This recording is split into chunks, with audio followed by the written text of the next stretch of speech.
Nesta semana, no dia 19 de abril, nós comemoramos o Dia do Índio. A data é vista como um momento de reflexão para as comunidades indígenas.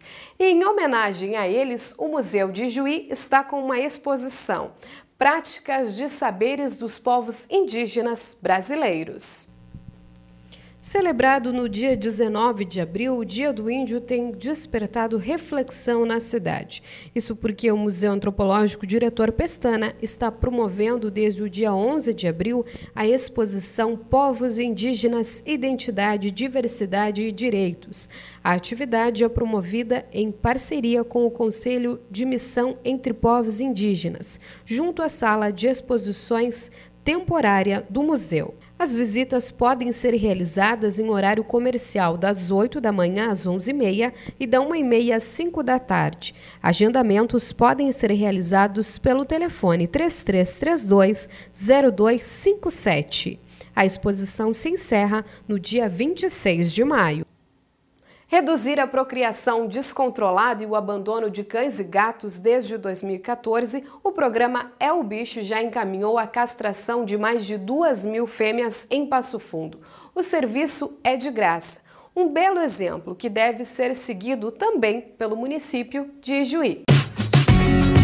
Aqui estão pessoas motivadas por uma causa comum, a causa animal. Este grande grupo é formado por protetores de cachorros e gatos resgatados em situação de abandono na cidade de Passo Fundo. E esse é um espaço de atendimento móvel. O programa É o Bicho é um serviço mantido pela Prefeitura de Passo Fundo, que conta com 3 clínicas conveniadas. Neste ônibus, 2 veterinárias e uma estagiária realizam a triagem dos bichos recolhidos, que depois são encaminhados à castração para serem doados ou devolvidos aos donos. Então o que faz? Muitas vezes a gente tira o bicho, passa adiante, castra, passa adiante, para poder, pelo menos o bicho não estar ali procriando, né?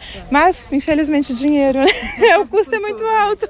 A Grace trouxe as gatas Urana e Juno para avaliação. Ela cuida de 69 felinos, gasta 30 quilos de ração por semana. É uma apaixonada pelos bichos. Daqui uns dias eu saio miando, Fanny. Não, eu tenho em casa só 69, tá? Mas assim, eu dou lar temporário para alguns. Eu confesso que dos lar temporário eu queria ficar com tudo, sabe? Assim, mas não posso, né? Mesmo sabendo que a Grace tem muito amor para dar aos bichinhos, o programa incentiva mesmo a castração para que os protetores auxiliem na adoção desses animais. Há 4 anos, a Aclair também é uma protetora independente. Já encaminhou a castração cerca de 80 caninos e felinos. Então a gente faz o que pode pelo animalzinho, né? Porque a gente ama os animais, porque a gente tem dó e a gente tá vendo, a gente tá ajudando. Em 3 anos de existência, o programa É o Bicho já encaminhou à castração cerca de 2.000 fêmeas. Beneficia especialmente pessoas de baixa renda inscritas no cadastro único, que, portanto, não têm condições de pagar pelo serviço. É um serviço gratuito, que não tem, por isso foi pensado o ônibus, para que o ônibus pudesse ir até essas pessoas e que elas não precisassem vir, porque normalmente elas não têm como transportar seu animal, elas não têm condições nenhuma de trazê-lo para um atendimento veterinário, para uma avaliação, para nada. É um primeiro passo para a gente ter uma estimativa de quantos animais têm em situação de abandono ou semidomiciliar.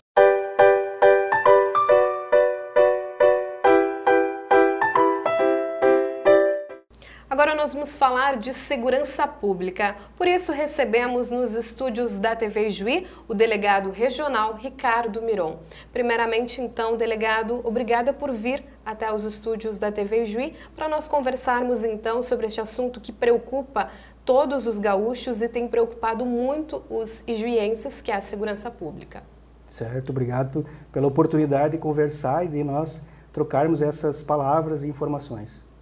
Delegado, primeiramente então, nos primeiros meses deste ano, né, nos praticamente 4 primeiros meses, passamos da metade do mês de abril.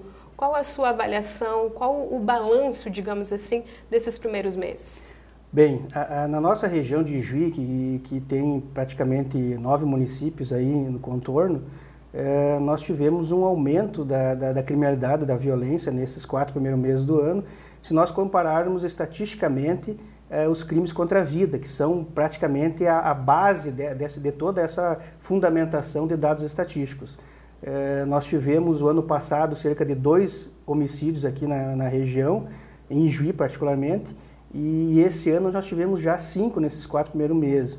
Então isso nos leva a crer que algumas coisas mudam, né? Algumas coisas mudam em relação à violência, à criminalidade, até porque 4, pelo menos, desses homicídios ficaram relacionados ao crime de tráfico de drogas. Então isso nos preocupa, as forças policiais, não só a Polícia Civil, mas também a Brigada Militar, demais forças do Estado, como SUSEP, GP, também já em conjunto com a Secretaria de Segurança, também estão atentos a isso e monitorando esses casos justamente para que não se repitam no município. Delegado, isso chamou muita atenção da população ijuiense e causou uma certa preocupação, né? Até mesmo talvez pânico em algumas pessoas, principalmente aqueles que que conviviam mais com essas vítimas. Foram 2 casos de homicídio em todo o ano passado e já são 5 este ano, né? Mas em comparação, como o senhor falaste sobre municípios, né? Não somente da abrangência da regional, mas também em comparação com municípios como Santo Ângelo e Cruz Alta, por exemplo, que são mais ou menos do mesmo porte de Juí. Nesse sentido, nós ainda estamos bem se falar em crimes contra a vida, porque na estatística de Cruz Alta, a estatística é bem mais favorável para Ijuí. Eu sei que nós tivemos em torno de 14 ou 15 homicídios em Cruz Alta no ano passado. Santo Ângelo também não foi diferente, mais ou menos nessa faixa. E se dá para se comparar assim, em termos de população, em termos de cidade, de porte de cidade, Carazinho, por exemplo, mais ou menos o porte de Ijuí, teve lá 29 homicídios. Então, dá para se dizer que ainda nós temos uma situação favorável em relação a isso. Mas, obviamente, que quando esse número começa a crescer, quando nós temos assim um ano com 2 homicídios em Ijuí, no outro ano, já início do ano com 5, obviamente que isso nos causa preocupação e as forças policiais estão envolvidas, estão engajadas nesse sentido para coibir qualquer vinculação de homicídios com outros crimes, como por exemplo crimes patrimoniais e principalmente com o tráfico de drogas. Delegado, na verdade então, como o senhor já falaste, né, devido a esse aumento nos casos de homicídio do ano passado em comparação com o ano passado. Isso se deve ao quê? A gente talvez, alguns acreditem que seja também por causa do número de policiais militares que foram deslocados a Porto Alegre e também algumas viaturas. Eu não recordo a data, mas se eu não me engano, esses casos aconteceram antes desse deslocamento. Ao que se deve esse aumento, delegado? As pessoas estão menos protegidas, talvez, não seria essa palavra, mas os criminosos, né, não os marginais, não essa palavra, eles estão se sentindo mais à vontade, digamos assim, para cometer esses crimes? Eu não diria isso, que eles estão mais à vontade. O que dá para perceber nesses 5 homicídios iniciais aí do ano é que 4 deles estão vinculados diretamente ao consumo e ao tráfico de drogas. E isso é preocupante, mas é um estudo que está sendo feito em todo o estado, e se não no país, referente a crimes contra a vida vinculados ao tráfico de drogas. Porque, na verdade, ocorreu um primeiro homicídio ali no início do ano, bem no início, em janeiro, e me parece que os outros 3 foram em consequência desse primeiro homicídio. Então, existe toda uma vinculação de gangues rivais, de grupos rivais brigando nesse sentido, e me parece que isso ficou mais adstrito, ficou mais vinculado justamente a esses grupos que disputam, de certa forma, a venda de drogas no município, né, ou na região, e que estão se confrontando. Então, de certa forma, a população está menos protegida? Eu não diria isso. Eu diria que é preocupante, sim, porque são vidas que estão sendo ceifadas, que estão se terminando em virtude dessa briga. Mas, em relação a outros crimes, a gente não teve assim, um acréscimo muito elevado. Então, espero que com as ações policiais que estão sendo desenvolvidas agora por diante, nós consigamos, assim, de certa forma, estancar isso, pelo menos parar essa briga de grupos rivais, para que não ocorram mais mortes no município, né? Para que justamente se possa dizer, olha, estamos mais tranquilos porque as coisas estão mais controladas. Claro que sempre que há um deslocamento de policiais, há uma retirada de efetivo da nossa região para a região metropolitana, sempre pode, a gente tem uma sensação de estar mais desprotegido, né? E nós tivemos, assim, nós não tivemos um acréscimo de policiais já há bastante tempo. Não é desta administração, muito pelo contrário, de várias administrações que nós não tivemos os devidos concursos que deveriam ser, que preenchessem as vagas, e o pessoal está se aposentando. Tem muito servidor público se aposentando, chegando na idade de aposentadoria, pede a aposentadoria e essas vagas não estão sendo supridas, o que deve ser. Eu até comentava contigo antes, né, nós tivemos assim, um déficit muito grande de policiais civis no Estado, que chegou a uma marca histórica para nós no ano passado, que foi menos de 5.000 policiais no Estado. Eu recordo que quando eu entrei na instituição, nós tínhamos 5.700 policiais civis trabalhando efetivamente aqui no Estado do Rio Grande do Sul. E aí o ano passado nós chegamos a uma faixa de menos de 5.000, 4.000 e poucos policiais. Isso para nós é prejudicial, por quê? Porque nós acabamos sobrecarregando cidades menores, como por exemplo aqui na região a Juricaba, Catuípe, Augusto Pestana. E aí o que acontece em outras cidades menores, até como na região de Passo Fundo, na região de Santa Maria. Os grupos criminosos acabam justamente atacando essas cidades pequenas, sabendo que há um policiamento menos efetivo, que há menos policiais militares, que há menos policiais civis na região. Então eles estão concentrando, estão migrando esse tipo de crime contra o patrimônio, atacando bancos, atacando lotéricas, justamente onde há menos policiais. Obviamente que quando há menos policiais, o crime aumenta. Delegado, outro crime que tem chamado a atenção, principalmente de pessoas que moram em cidades menores ou até mesmo no interior de alguns municípios, seria o conto do bilhete, que talvez até alguns telespectadores fiquem surpresos. Nossa, mas como as pessoas caem nisso? De que forma que eles conseguem fazer com que as pessoas acreditem neles, delegado? Nós também ficamos muitas vezes perplexos, né? Como é que a pessoa entrou nesse golpe, como é que ela caiu nisso? Mas aí acho que tem uma coisa, Luana, que a gente tem que salientar bem.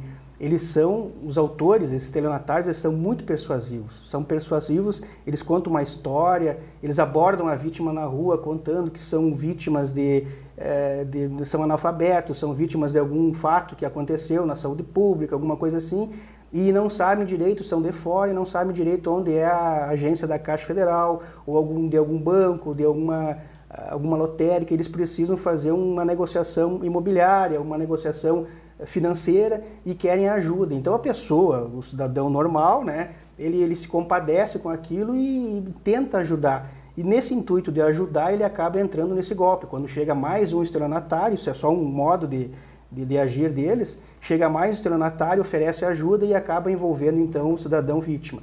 E a gente vê muitas vezes que no intuito de ajudar, muitas vezes a pessoa acaba entrando no golpe, acaba entrando e até perdendo valores consideráveis de dinheiro. Isso é preocupante. A gente sempre faz assim, um apelo para as pessoas que não entrem em veículos, não acreditem em qualquer conversa, assim, principalmente de estranhos, porque provavelmente são pessoas de fora que estão aqui aplicando golpes, né? Delegado, um roubo que aconteceu na noite de domingo, por volta de 10h30, no bairro São José, próximo a uma pizzaria, também chamou atenção, né? Isso foi ser relativamente cedo, 10h30 da noite é um horário que as pessoas ainda estão circulando. Aconteceu o assalto, levaram o carro e também algumas vítimas abandonando-as ali na saída velha para o município de Catuípe.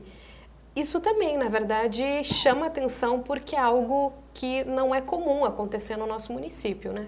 Não é comum acontecer no nosso município, tu disseste bem, mas acontece muito quando se vê notícias por aí de fatos como esse.